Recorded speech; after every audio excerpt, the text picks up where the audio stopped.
The Memphis Grizzlies continue to have issues away from home, away from the friendly confines of FedEx Forum. The 11-game winning streak is over. A 2-game losing skid has begun. How that happened in very different ways against the Los Angeles Lakers and against the Phoenix Suns, and what to look forward to in their third game in 4 nights, taking on the Sacramento Kings tonight. Oh, and did something happen with a former NFL football player and Dillon Brooks? We'll talk about all that next here on Locked On Grizzlies. You are Locked On Grizzlies, your daily Memphis Grizzlies podcast, part of the Locked On Podcast Network, your team every day.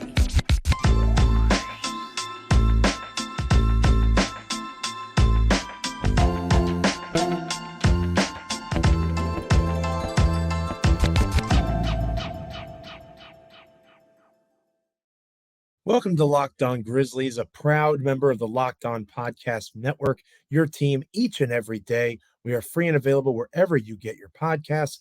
This episode of Locked On Grizzlies is brought to you by Prize Picks. First-time users can receive a 100% instant deposit match up to $100 with the promo code Locked On. That's prizepicks.com, promo code Locked On. I am your host, Joe Mullinax, for this episode of Locked On Grizzlies. Flying solo, DeMichael Cole is out and about getting ready for covering his third game in 4 nights. He is on the West Coast, the best coast, depending on who you ask. Not me. I think the West Coast is terrible, but lots of people enjoy it. And he is out there covering Memphis for the Commercial Appeal. He will be in attendance against the Sacramento Kings. He will be back with you. I will not be with him because I'm going to be honest, I enjoyed my sleep, and I'm not going to be able to stay up that late on the East Coast. West Coast-wise, DeMichael will be with you for Tuesday's episode, talking about his trip so far. Of course, the Grizzlies play the Kings tonight. We'll talk more about that and all of those fun things later on in the show.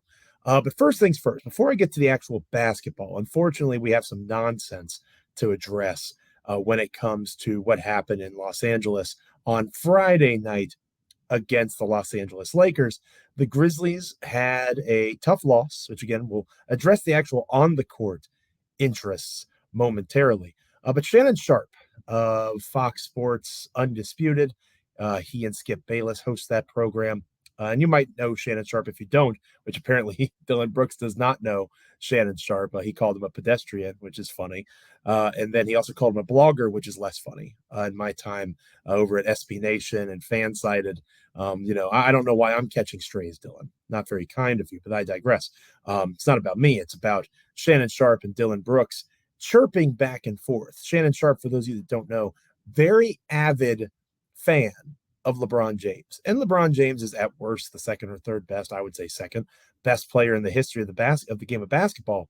So if you're going to be a fan of somebody, LeBron James is a pretty solid guy to be a fan of. Plus, he does a lot off the court, blah, blah, blah. Dillon Brooks was defending LeBron James and did a pretty admirable job, but Shannon wanted to point out that Dillon was struggling at the time, which, LeBron James is pretty good. Every once in a while, he's going to get a couple buckets on you. Dillon did not appreciate that. And they, again, chirped back and forth. As the half ended, John Morant got involved. T. Morant, John Morant's father, got involved. Perhaps most importantly, for the safety of Shannon Sharpe, Steven Adams got involved. And Steven Adams, I don't know if you've ever been around the big Kiwi, Steve-O, as he's become known in Memphis. He's one of the largest human beings that I've ever been in the presence of. And while Shannon Sharpe stays in remarkable shape, he's in his mid-50s, Steven Adams is 29, that'd be a pretty short fight, in my opinion. I think Steven Adams would have won, but it wasn't really going to be a fight anyway. It was a bunch of trash talk that kind of went over the edge and probably became more promotional tool for Shannon Sharpe and Undisputed than anything. So why am I bringing all of this up? Well, it set the internet on fire. DeMichael's tweet about it, because remember, DeMichael was in the building there, whatever the Lakers call their arena now. I refuse to say it out loud. He was there at the Lakers home game, and he saw it happen. He took a video. He got millions of views on Twitter. So at DeMichael C, if you don't already follow him, you definitely should. Not just for his ridiculous videos of sports celebrities yelling at our Grizzlies, but obviously DeMichael has tremendous content coming out over the Commercial Appeal. I bring it up because it is evidence as much of anything that the Memphis Grizzlies have arrived. And I wrote about this over at SB Nation NBA today. You should go check it out. When you are hated upon for a variety of reasons, some of which are valid, some of which not so much, and people take the time out of their day, out of their busy schedule, all the problems and things that circulate in their cerebellum, going up into their limbic system, whatever part of the brain you want to dissect, they are spending valuable energy concerning themselves with the events and activities of the Memphis Grizzlies. That has never happened before in the history of the Memphis Grizzlies franchise. Even during grit and grind, the peak of that wonderful era that I became a follower of this organization during, over 10 years ago now, it gets its start. Even when they were going to the Western Conference Finals, even when they were having some success comparable to or greater than, in the case of playoff advancement, what this current John Morant-led era did, they were not talked about like this. They were, Zach Randolph said that on my block, bullies get bullied. That's cool. And you moved on. Tony Allen kicks Chris Paul in the face. That lasts a little bit longer. But still, moving on. That was funny. Ha ha, Tony Allen. Now, the Grizzlies, not necessarily daily. They're not at that level yet. It's not LeBron. It's not the Warriors. They're certainly not on that plane. But they're closer than they've ever been to being a target of attention and a target of conversation. Like Shannon Sharpe will likely bring up on his television show what happened at the game on Friday. He'll probably talk about how Memphis has lost 2 games in a row, which, again, that did happen. Like that occurred. Not disputing that happened. And we'll talk about the on-the-court impacts here in a moment. But they're going to be on national television. The Grizzlies will be. They'll be talked about. They have more national games than they have ever, essentially, in the history of the franchise. They are doing things that are getting more attention, good and bad. The dances they do before games are being mocked at this point. Somebody tweeted out about, and it's in my article over at SB Nation, the Grizzlies, John Morant, Dylan Brooks getting ready for the second half against the Suns. Memphis played terribly in the first half against Phoenix. And I think it was a scene from like High School Musical with Zac Efron dancing and singing about getting into a fight or turning things around. It was funny. It's good-hearted and good-natured in a lot of cases, but it's also not in others. It's genuine disdain for the Grizzlies. And I think that it's, like I said, evidence that they've arrived just as much as anything else. Obviously, they have won a ton of basketball games in the last calendar year going into 2023. They've lost 2 games over this past weekend. Before those games, they had won the previous 11, best winning streak in the NBA at that time. So everybody wins and everybody loses. The Denver Nuggets lost on Sunday night to the Oklahoma City Thunder.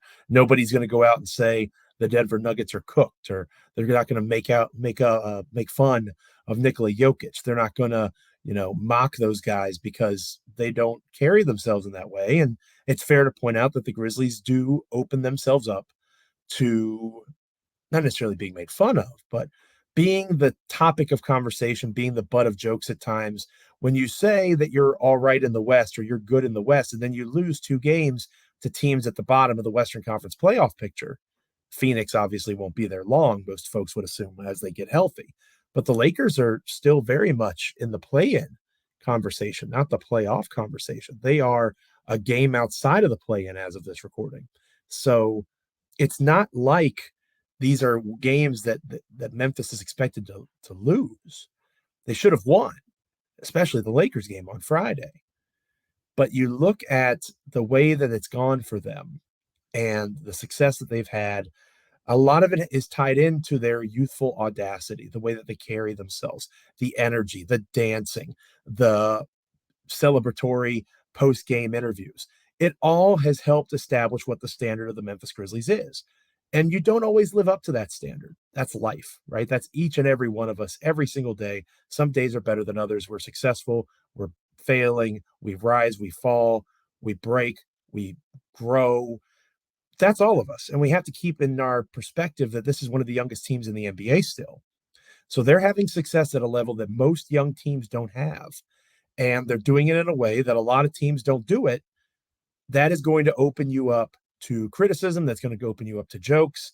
And when things aren't going well, the haters will come out in droves and point out how you're not doing so hot in that moment. So to have haters is in and of itself a sign of arrival in terms of success in life. So in a roundabout way, Shannon Sharpe, thank you for giving the Memphis Grizzlies the compliment of being worthy of being hated on. They are welcome, I guess. They're happy to have your attention. I don't think the Grizzlies really actually care about that, but I can assure you that the fact that they are being noticed is worth taking note of and then probably moving on from, because it's not going to help the on the court product. Speaking of the on the court product, the Grizzlies lost 2 games over the weekend that had nothing to do with Shannon Sharpe. We'll talk about how that happened next here on Locked On Grizzlies. But first, this episode of Locked On Grizzlies is brought to you by Prize Picks. Hopefully, there is NFL football over the weekend. Obviously, the basketball of the NBA is heating up. Hopefully, you made some selections over at Prize Picks. Maybe you took Luka Doncic to score more than 26.5 points in a game. Maybe you took LeBron James to have more than 7.5 rebounds. Hopefully not against the Grizzlies. Maybe you had KD to have more than 6.5 assists in their game against the Warriors on Sunday night. Lots of different ways that you can play Prize Picks. It's a lot of fun. You can pick 2 to 6 players, and if they score more or less than their Prize Picks projections, you can win up to 25 times your money on any entry. There's no competing against other people. It's just you against the projections that are available. Prize Picks offers projections on basically any sport that you watch, from the NBA and NFL all the way to cricket and European basketball. Entries can be made in 60 seconds or less. It is that easy with safe and fast withdrawals, and they're currently operational in over 30 states as well as Canada. Download the Prize Picks app or go to prizepicks.com to sign up and play daily fantasy sports. First-time users can receive a 100% instant deposit match up to $100 with the promo code Locked On. If you deposit $100, Prize Picks will give you $100. If you deposit $50, Prize Picks will give you $50. Don't forget to enter the promo code Locked On at sign up for an instant deposit match up to $100. Back to on the court issues next here on Locked On Grizzlies. Welcome back to Locked On Grizzlies. I am your host, Joe Mullinax, flying solo this time around to Michael Cole, in and out of airplanes, traveling, globe-trotting with the Grizzlies. He'll be back with you on tomorrow's episode to talk about his adventures so far, and of course, the Grizzlies-Kings game, second game of a back-to-back. Would be the accurate way to describe it. I think I called it the third game in 4 nights earlier in the show. I stand corrected on that. They played the Lakers on Friday. They have the Suns Sunday, and then the Kings Monday. So forgive me, I'm not a math teacher, but I think I am, in fact, correct. That'll be the third game in 4 nights. So a busy West Coast swing nonetheless, regardless of the amount of days in between games. And I think that the fascinating thing about the 2 losses for the Grizzlies against the Lakers and the Suns is how different they were, at least in my opinion, how different they were. One was a collapse on the Grizzlies side. The Lakers game was a collapse, and the other was a loss on the Phoenix side in terms of playing just an atrocious first half of basketball and then storming back to get it in within 2 points at the very end and not being able to finish things out. We're not going to go up and down the numbers here, but I do want to point out a couple of things from both games. First, in the Lakers game, again, Memphis was up by 7 or 8 going into the final frame, and the Lakers posted a 41 points in the fourth quarter to beat the Grizzlies by 1 in Los Angeles. A tough outing for the Grizzlies and a tough shooting night for Joe Morant. It was something that was very noticeable, the way that he was not able to put the ball in the bucket. 22 points on 29 shots. That's just not going to get it done when your best player is that inefficient. You had guys like Brandon Clark and Tyus Jones combined for 40 points off the bench. That helped them compete there and hold it together until those last moments. But Ja was 9 of 29. Bane was 6 of 15. Dylan Brooks, and we'll talk more about, we talked about him a little bit in the previous segment, 4 for 17 against the Lakers. Not a good showing. He only had 9 points on 17 shots. He's extremely important defensively. He is the Grizzlies player most connected to winning, over the last few years in terms of on-off numbers. He can be ice cold at times offensively, and that really impacted the Grizzlies in this particular contest. 31 minutes on the floor, a minus 11, the worst numbers in that category against the Lakers, considering he had the task of trying to hang with LeBron. You'd hope that he would have a couple more made buckets, and maybe that would have made a difference. So Dillon also fouled out with his terrible shooting night. So not the best effort from Dillon against the Lakers. And it's not like it got that much better against the Suns. Dillon was 4 for 11, so it did improve upon what he did against the Lakers. But he was still a -6. He was the only Grizzly starter that was worse than a -1. Joe Morant was a -1. And again, single game plus minus is an iffy statistic. But it does show you in that individual game what occurred while that player was on the floor. And Dillon did not impact winning the way that he has done to this point against Phoenix. Now, he came out, and DeMichael wrote about this over the Commercial Appeal, and others have reported about it. He talked about the issues that he had with the defensive calls of the officiating and not really looking fairly at him, trying to call fouls against him. Dillon had 5 against Phoenix, putting him in foul trouble. Now, I don't know if that's true or not. I do know that Dillon Brooks plays a very physical brand of basketball, and obviously that can impact things in terms of having a whistle blown on you. But Dillon had 6 fouls on Friday night. He had 5 fouls against the Suns. Is that why the Grizzlies lost? No, but I do think in these 2 games, it shows the level of physicality that Dillon played with, and it showed how close the whistle was. Dillon does get up on his player that he's guarding. He uses his hands sometimes. He uses his lower body a little too much sometimes. But I don't know that that's the reason why the Grizzlies lost this particular contest. They lost against the Suns because they had terrible effort. They had the worst first half of the season, in my opinion, especially offensively. They only scored 37 points in the first half against Phoenix. It was 62-37 at the end of the first half. Memphis outscores Phoenix 35-25 in the third quarter, 38-25 in the fourth. So kudos to the Grizzlies. And that was one of my biggest takeaways from the weekend. They lose in disappointing fashion to the Lakers. They collapse. They were up, like I said, 7 or so entering the final frame in LA, and they let the Lakers come back.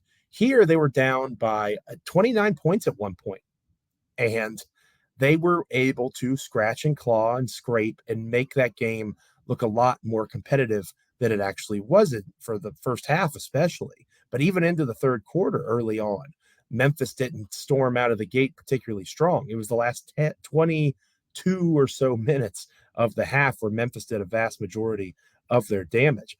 Joe Morant had a much better game against Phoenix. Desmond Bane had a better game offensively. You saw them compete better in the starting backcourt, especially in that second half. They responded well.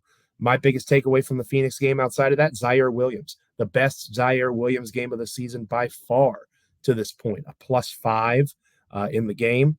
Really strong showing in that area. He was 3 for 6 from beyond the arc. He had 5 rebounds. I'd like to see him, create a little bit more. We saw some summer league reps where he created off the dribble and ran some point guard. No assists in this game, but 26 minutes, most of any reserve player. He has to be in that same area, that same tier as Tyus Jones and Brandon Clark for the Grizzlies to truly be a championship contender. And I don't just mean that in terms of minutes played. I mean that in terms of productivity. We haven't seen it consistently. This was one of the first games that you really looked and said, oh, there's the Zaire that they're betting on. There's the guy that makes, trade rumors with the Raptors and trade ideas with the Pacers.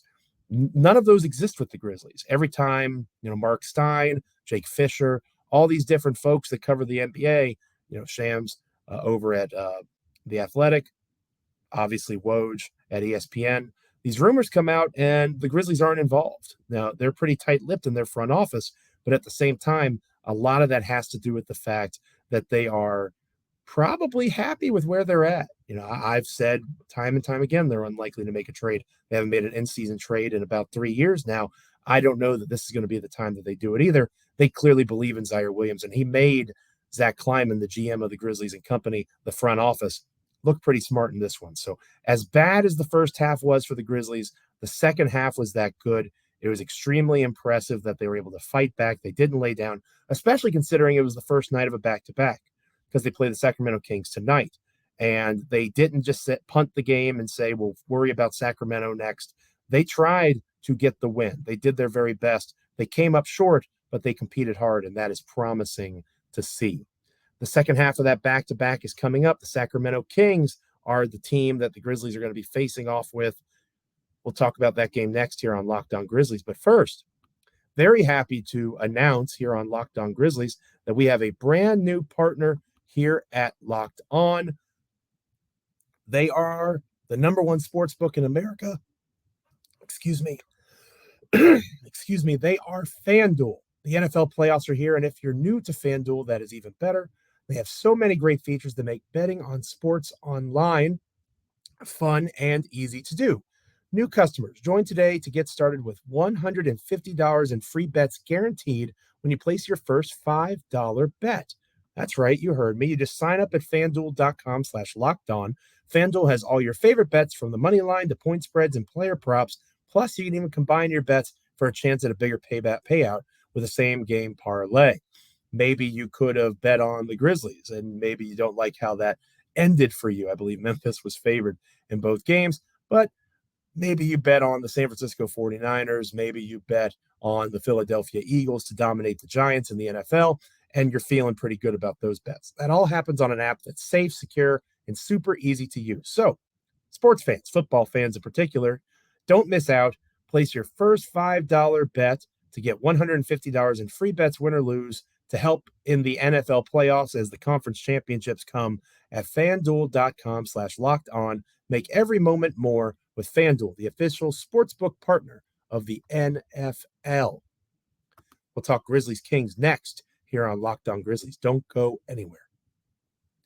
Welcome back, everyone, to Locked On Grizzlies. I am your host, Joe Mullinax, once again flying solo because DeMichael Cole is out and about with the commercial appeal gig that he has as the Memphis Grizzlies beat writer. He's literally on the West Coast getting ready for flights, going to Sacramento to cover this game that's happening tonight against the Kings.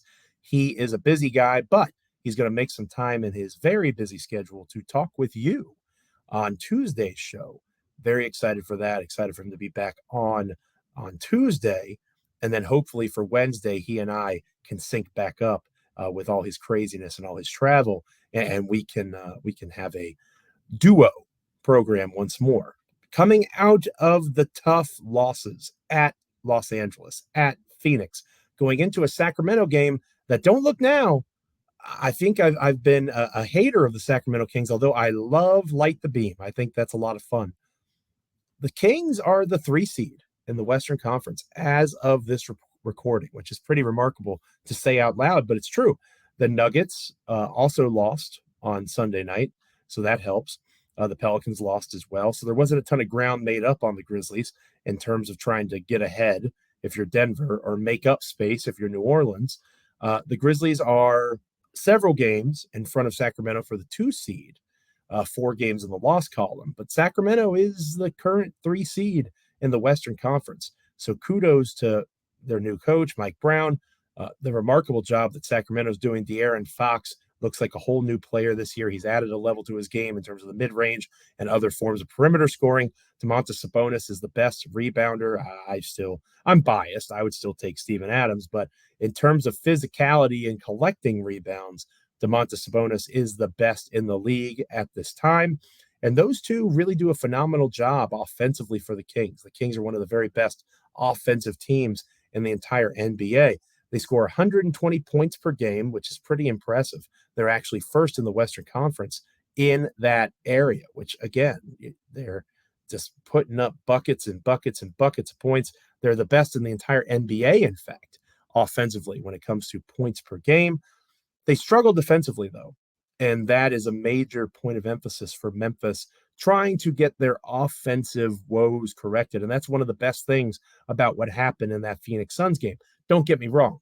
The first half was abysmal. If you recorded that game and you were, maybe I'll watch it, let me save you, okay? Don't watch that game, at least not the first half. You can watch the second half.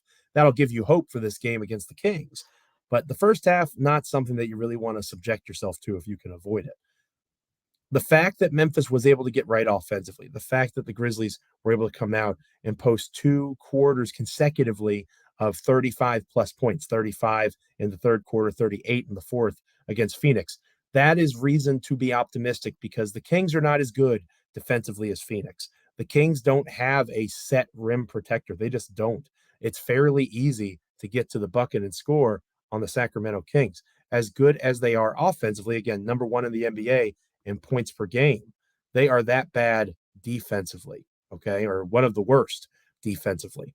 They give up 117 points per game. So that's not as bad as the San Antonio Spurs, for example, but it is comparable to what the Houston Rockets do on a night in, night out basis. And when you think the Houston Rockets, you don't think dominant defensive performances. So the fact that they don't have a set rim protector, Sabonis as a center, impacts that a good bit. And the fact that they don't have strong perimeter defenders outside of Davion Mitchell, who comes in off the bench for them, that puts them in a difficult spot. They're not going to really be able to do things consistently that can help them on the defensive end of the court. But because of the fact that they are really, really good on offense, that enables them to have some success that perhaps they shouldn't be having. And they are going to be a team that is coming in rested, just like Memphis was against the Suns. In theory, that game should have gone a little bit better for Memphis than it did. It'll be the Kings coming off of a tough loss against the Philadelphia 76ers. Philly didn't play Joel Embiid. They didn't play James Harden, but they still had some success. You know, Tyrese Maxey had a massive game, 32 points. You had a pretty strong showing from Tobias Harris. You had some good things from old friend DeAnthony Melton. But to make my point about bigs, Montrezl Harrell, who was a good basketball player, but not what he was a few years ago when he was sixth man of the year, running up and down the floor for, I believe it was the Clippers. 17 points, 7 rebounds, really strong showing for him. Other bigs that played in that game, guys like Tobias Harris, we mentioned 7 for 13. The starting five for the Kings of De'Aaron Fox, Kevin Huerter, Keegan Murray, Harrison Barnes, Domantas Sabonis. Really, really, really good offensively. They can score in bunches.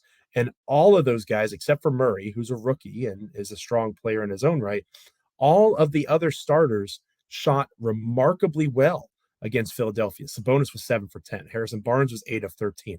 11 of 19 from De'Aaron Fox. 8 of 12 from Kevin Huerter. They can score, and they can do it in a variety of ways. Pretty impressive when you look at the points that they put up on a night in, night out basis. And Fox was 9 for 10 from the free throw line. The Grizzlies continue to struggle from the charity stripe. So pointing out the strength of Fox in that area, maybe that'll give some good energy moving forward. But beyond those guys, Malik Monk, 3 of 10 off the bench, 9 points from Monk. Okay. The Kings bench, 9 points from Monk, 4 from Rashawn Holmes, 3 from Davion Mitchell. Again, very good defender, but not as strong offensively. 2 points from Trey Lyles and 2 points from Metu. They're backup big. Holy Toledo. That means that the Kings had a vast majority of their scoring from their starters. That's exactly what happened. Harrison Barnes had 27. De'Aaron Fox had 21. Huerter had 20. Sabonis had 16. Murray had 13. The starting five is the key to the Sacramento Kings. If you are able to limit those guys and put them in positions where they are not as effective offensively, Monk is better than 3 for 10. I'm not saying that he's going to shoot that poorly all the time, but he is also not to the level of Fox and Huerter. If you can keep those starters under control, under wraps, put them in the vice-like hold or grip of Dillon Brooks and Jaren Jackson Jr., and the Grizzlies can rediscover their defensive energy like they did in the second half against the Phoenix Suns. The Suns only scored 50 points in the second half. Much better showing than they had in the first half, 25 and 25, third and fourth quarter. The Suns scored 62 points in the first half. So again, better output.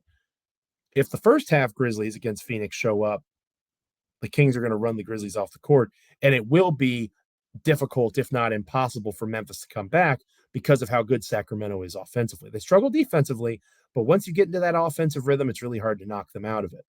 The Grizzlies have to start faster. They have to do a much better job on the road of finding their footing. We'll see what type of injury report updates happen throughout the day. Nothing really came out of the game that suggests that anybody would sit. But again, Desmond Bane coming back from injury. Maybe there's some guys that have some minute concerns within that Grizzlies medical staff. If everybody's active, because again, the only guy that was out was Danny Green going into the game against Phoenix. If everybody is active and ready to go, nobody really logged. John Morant played 37 minutes. That was probably the biggest greater than average. Bane played 34. Adams played 33. Okay. So a few guys logged some time. But given the injury report, you would imagine that everybody, assuming that there wasn't anything that happened against Phoenix that we are unaware of, you would imagine that Memphis will be close to full strength, if not full strength, Danny Green excluded, going against this Kings team. Can they maintain the momentum from that second half against Phoenix? Because that team would have beaten the Lakers handedly. That team wouldn't have had to worry about a comeback because the Lakers would have been down by 15 or 20 points. The way that Memphis played in the second half against Phoenix is some of the best ball they played on the road all year. They keep that energy. They find a way to stay in it until the final, couple minutes against the Kings, who are pretty good at home. No disrespect to Sacramento. They have the record they have. They're third in the West. This is going to be a tough one. If the Grizzlies from the second half against Phoenix show up, it should be a Memphis win, even with how good the Kings have been this season. Thanks for making Locked On Grizzlies your first listen today. Now make your second listen Game to Game NBA. Every moment, every top performance, every result. Locked On Game to Game covers every game from across the NBA with local analysis that only Locked On can deliver. Follow Game to Game on Locked On NBA, available on the Odyssey app, YouTube, and wherever you get your podcasts. As I mentioned before, the next time that you have your podcast feeds open, your YouTube pages opened up, we will be joined by DeMichael Cole. He will be flying solo on Tuesday's episode, talking about his trip out west so far, breaking down Grizzlies Kings, and looking ahead to the final couple of games on this road trip. I will hopefully rejoin him on Wednesday's episode, and we'll be one big happy Locked On Grizzlies family once again. Thank you so much for joining me. Thank you so much for listening, watching on YouTube, wherever you get your podcasts. Rate, comment, subscribe, review, like, everything you can to help us continue to grow Locked On Grizzlies and to continue to get better as we grow Locked On Grizzlies. 2023 is going to be a very exciting year, not just for the Memphis Grizzlies, but for Locked On, the entire network, and Locked On Grizzlies in particular. I'm excited to be part of it. I'm excited that you're here with me on the Locked On Podcast Network with Locked On Grizzlies. Until next time, talk to you soon. Stay locked in. This is Joe Mullinax, and this is Locked On Grizzlies.